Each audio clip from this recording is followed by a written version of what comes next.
Okay, what we're working on is our long-legged Santa. We're shaping out where the hat's going to be. We're going to figure out where the tassel is going to be next. So what I usually do, I've done so many of these already, what you do is a half circle somewhere along the side here, anywhere you think. Okay, do a half circle this way, and a half circle on the other side. Now I'm going to make it a little bit longer.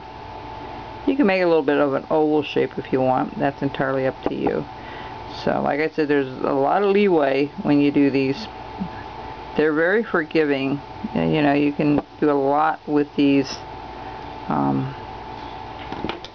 then we're going to draw a line out a little bit, like so, and like so. And that's going to be where his tassel is going to come out. What we're going to do is a nice stop cut underneath the tassel, and one at the top. Alright, just like so. And then what you're going to do is you're going to follow the line exactly parallel to your corner. Bring it down and around.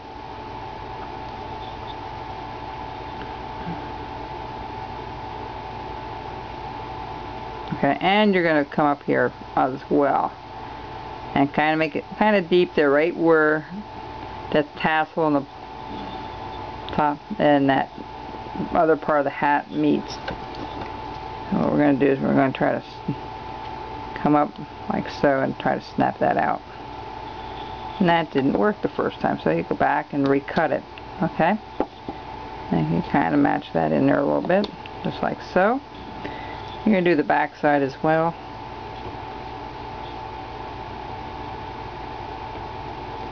Again, you're keeping your knife parallel with the corner when you do this.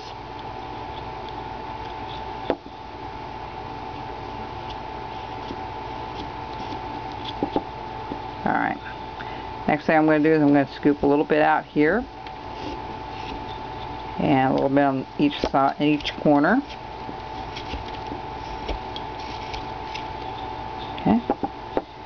And the back. You can see it merging from the wood. Now this was really rough cut, it wasn't sanded down, so that's why that looks much darker. But we'll eliminate all that. You'll see that once we get going here. And then what I'm going to do over here, I'm just going to kind of trim this off a little bit right next to it. Alright. And again, we're going to just kind of match that. And you have to be mindful how the grain is running. Notice I didn't go from here down because we're right at this is the end grain, meaning the very bottom. The grain's running up and down this way. So when you get to the end grain and you've got to cut it across or down or around, you want to, if you feel the knife tug, make sure you turn the knife around. Okay, while I'm doing this way, I can't really do it this way and scoop it out because I'm going against the grain. I need to turn my knife around.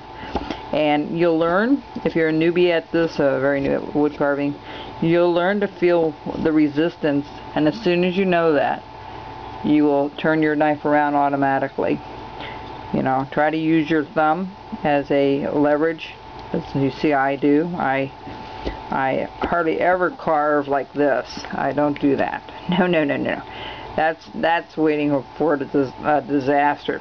Always pivot your knife on your thumb and use that as a pivot. As you see, you have so much control over that knife when you do it this way.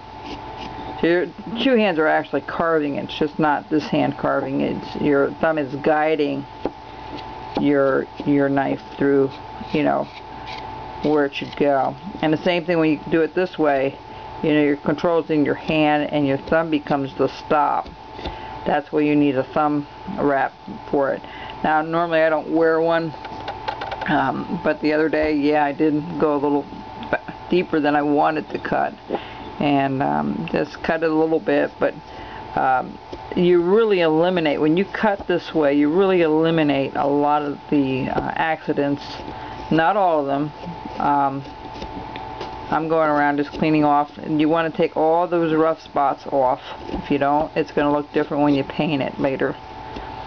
And as many of you know, if you've been following me on Facebook, I had a lot of, I did over 50 pine cones, and I did 10 more since then. And I did about 20, I have about 25, 28 Santas. I got the 50 pine cones painted. Now I have another 50 items to paint again. So I'm trying to gear up here for Christmas time, and so I can start loading up on eBay here in the next month or so. I'll start doing that. Okay, so we have that pretty well trimmed up where we want it. Alright, this we're going to trim this down a little bit. This is really rough, so we need to remove this anyway, so let's just do that now. Saves us a lot of hassle later. Okay, and we'll keep fussing with that. So the next thing we're going to do, the eye is going to come out over here, so we're going to make sure we get that down a little bit, make that a little bit more of a room there. And we're going to put the nose right about there, okay, the bottom part of the nose. So let's do that. So you're going to put a stop cut, and you're going to bring your knife up. There you go. Alright. And you're going to do a little curvature there, like that's the rounded part of the nose. Alright. You're going to take your pencil and you're going to kind of mark where your nose is going to come out and around. Alright, just like so. Alright. I don't know if you can see that. Well, I'll be right back. We'll finish up in a second here.